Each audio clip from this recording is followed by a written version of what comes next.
Robert, how do you guys, kind of respond to the disappointment of Saturday night and come back this week? It definitely wasn't good at all. Not at all what we expected, but we got to move on. We gonna take the beating and the loss and just move on to Maryland. You can't dwell on it. They always say, you learn things from the hard way and it makes you better. So that's what we're going to accept it as.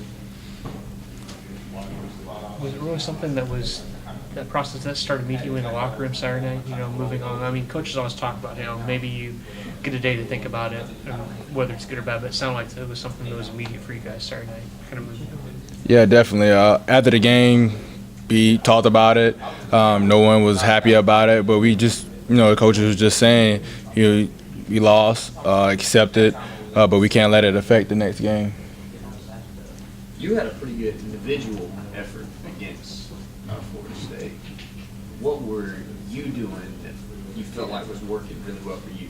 I was just playing within the game plan, just keep competing. I wasn't looking at the scoreboard. I was just going out there and competing the best as I could, just remembering what they do and just going out and executing calls the best I could.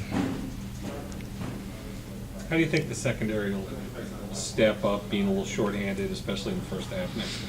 I really think that it's going to be a good challenge, but I think all of our players will come up and, rise up to the occasion and step up to the challenge and step in the roles that they didn't have early in the season. And I think a lot of people see more of our depth now.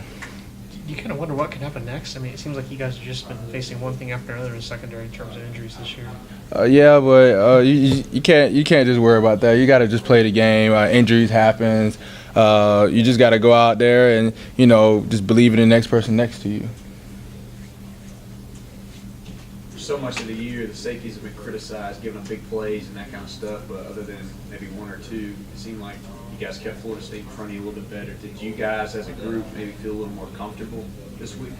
Yeah, I think, me and Travis is our first year, even J-Ron, Jadar, and Taylor Watson. It's our first year really playing a whole lot, and I feel like every game that we're just significantly getting better each and every day, just by being out there, gaining confidence. I believe confidence is a lot of things when it comes to playing, and without confidence, you can't go out there and execute calls. So we just getting a better understanding of everything, just getting more comfortable out there and confident. So that's more just a natural progression. Yeah. I believe that happened with anyone, though, whether it was that defensive back or that receiver. Just like I've noticed that Mike Williams have been doing a whole lot better, and I just believe that just more confidence within him. Was there any frustration at all during the game when maybe midway in that second quarter the defense makes a couple stops, you get that pick, and the offense can't kind of tighten things up and tighten the game up? It was frustration, but you can't blame one thing. You can't blame one part of the team. You can't say, "Oh, well, offense should have did this, the defense should have did that," because we all take responsibility for all of that happen.